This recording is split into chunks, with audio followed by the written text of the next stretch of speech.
सरकारी गाड़ी में युवतीए रील बनावता हवे विवाद वकर्यो छे। सोशल मीडिया इन्फ्लुएंसर युवतीनी रील बनी चर्चानो विषय। जूना सचिवालय खाते पोलीसनी गाड़ीमां रील बनाववामां आवी हती। युवतीए गीत पर रील बनावीने वीडियो वायरल कर्यो। रीलने लईने सचिवालयमां चर्चानो विषय बन्यो छे। रील सोशल मीडिया पर वायरल थता पोलीसनी कार्यवाही सामे हवे युवतीने सरकारी गाड़ीमां बेसाडनार पोलीस जवान पर पण कार्यवाही करवामां आवशे।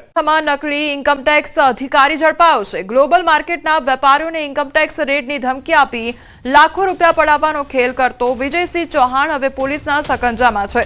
આરોપીએ વેપારીને રેડથી બચવું હોય તો 4 લાખ આપવા પડશેની ધમકી પણ આપી હતી।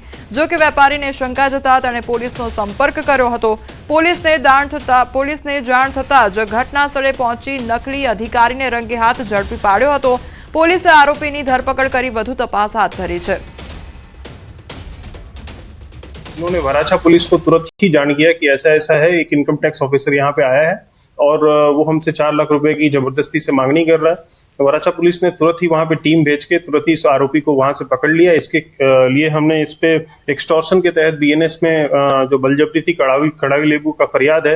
उत्तर गुजरात में ठाकोर समाज द्वारा लग्न सहितना प्रसंगों खोटा खर्च न करवा अने शिक्षणने प्राधान्य आपवा माटेनुं बंधारण नक्की करवामां आव्युं छे। जेनो भंग करे तेने दंड अने समाजनी बहार करी देवाना नियमो बनाववामां आव्या छे। परंतु आ बंधारण मात्र अठवाडियामां ज मजाक बनी गयुं छे।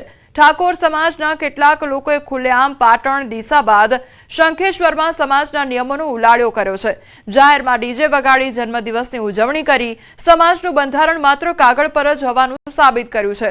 તો ઠાકોર સમાજના અભિનેતા વિક્રમ ઠાકોર ડીજેવાળાના સમર્થનમાં આવતા ઠાકોર સમાજને આગેવાને વિક્રમને માપમાં રહેવાની ચેતવણી આપી। ત્યારે હવે આ વિવાદ ક્યાં જઈને અટકે છે તે પણ જોવું રહ્યું। જામનગરના બગદાણા હુમલા કેસનો મામલો સામે આવ્યો છે। જયરાજ આહિરના એડવોકેટનું નિવેદન સામે આવ્યું। બંને પક્ષની દલીલો નામદાર કોર્ટે સાંભળી અને મહુવા સેશન કોર્ટે મંજૂર કર્યા છે શરતી જામીન। જયરાજ આહિર સહિત 6 આરોપીઓને જામીન મંજૂર કરવામાં આવ્યા છે।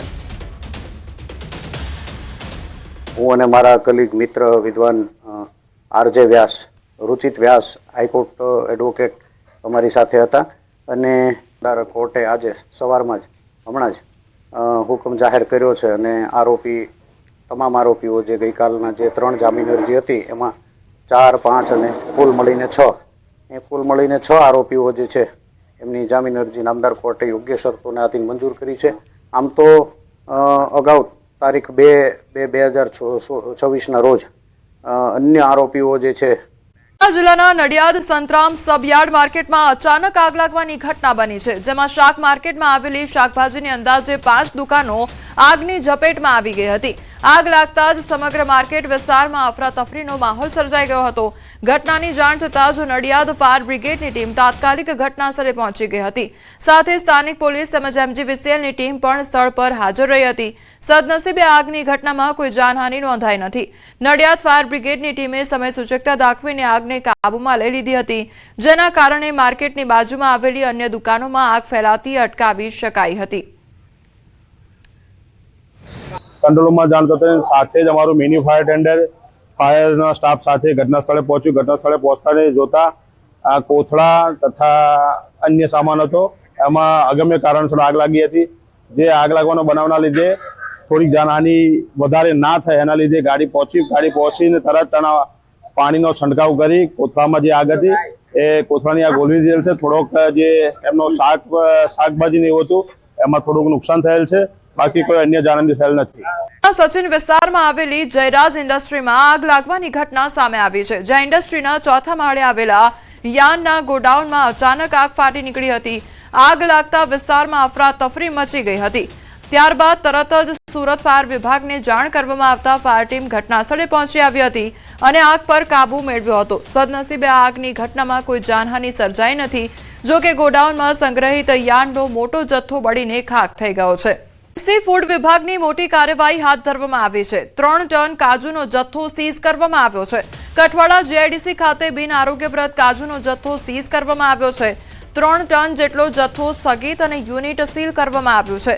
સેકન્ડ ગ્રેડનો કાજુ પ્રોસેસિંગ માટે લાવવામાં આવ્યો હતો અને આ જે જથ્થો છે તે સીઝ કરવામાં આવ્યો છે। તો અમદાવાદનો આ મામલો સામે આવ્યો છે કે જ્યાં એમસી ફૂડ વિભાગ દ્વારા મોટી કાર્યવાહી હાથ ધરવામાં આવી છે. જે બિનઆરોગ્યપ્રદ કાજુનો જથ્થો છે તે સીઝ કરવામાં આવ્યો છે. 3 ટન કાજુનો જથ્થો જે છે તે સીઝ કરવામાં આવ્યો છે અને તે અંગે તપાસ પણ હાથ ધરવામાં આવી રહી છે. અમદાવાદમાં ક્રિકેટ પ્રેમીઓ માટે મહત્વના સમાચાર સામે આવી રહ્યા છે. નરેન્દ્ર મોદી સ્ટેડિયમમાં રમાશે વર્લ્ડ કપ T20ની 7 મેચો. મેચના દિવસોમાં મેટ્રો ટ્રેન મધ્યરાત્રિ સુધી ચાલુ રહેશે. મોડી રાત્રે 12:30 વાગ્યા સુધી સુવિધા મળશે. તો ડે નાઇટ મેચો માટે મેટ્રો તંત્ર દ્વારા મહત્વનો નિર્ણય લેવામાં આવ્યો છે. ક્રિકેટ ચાહકોને મુસાફરી માટે હવે નહીં પડે તકલીફ. તો સ્ટેડિયમથી સીધી મેટ્રો મુસાફરીનો લાભ મેળવી શકશે હજારો ચાહકો. સ્વરાજ્યની ચૂંટણી પાછળ ઠેલાઈ શકે છે. મતદાર યાદી તૈયાર ન થતા ચૂંટણી પ્રક્રિયામાં વિલંબ થશે. તો મનપા અને નગરપાલિકામાં વહીવટદાર રાજની શક્યતા સેવાઈ રહી છે. નવી મતદાર યાદી બાદ જ ચૂંટણીઓ શક્ય છે. ત્યારે બોર્ડની પરીક્ષાઓને કારણે ચૂંટણી યોજવામાં મુશ્કેલી થઈ રહી છે. તો એપ્રિલ અને મે મહિનામાં ચૂંટણીની શક્યતા સેવાઈ રહી છે. અને રોજગાર વિભાગની મોટી તૈયારી હાથ ધરવામાં આવી છે. શ્રમિકોની અકસ્માત સહાયમાં વધારો કરવામાં આવશે. બજેટ સત્રમાં અકસ્માત વીમા યોજનામાં સુધારો કરવામાં આવશે. 5 લાખનું વળતર આપવાનું આયોજન કરવામાં આવ્યું છે. વિવિધ બોર્ડની સહાયમાં સમાનતા. 18 ફેબ્રુઆરીએ બજેટ બાદ આ અંગેની જાહેરાત પણ થશે. તો બજેટમાં આ અંગેનો સુધારો લાવવામાં આવી શકે છે. તો વિવિધ બોર્ડની સહાયમાં સમાનતા જોવા મળશે અને 18 ફેબ્રુઆરીએ બજેટ બાદ આ અંગેની જાહેરાત પણ થઈ શકે છે. ત્યારે 5 લાખનું વળતર આપવાનું આયોજન કરવામાં આવ્યું છે. જે બજેટ સત્રમાં અકસ્માત વીમા યોજના છે તેમાં સુધારો કરવામાં આવી શકે છે. શ્રમિકોની અકસ્માત સહાયમાં વધારો કરવામાં આવી શકે છે.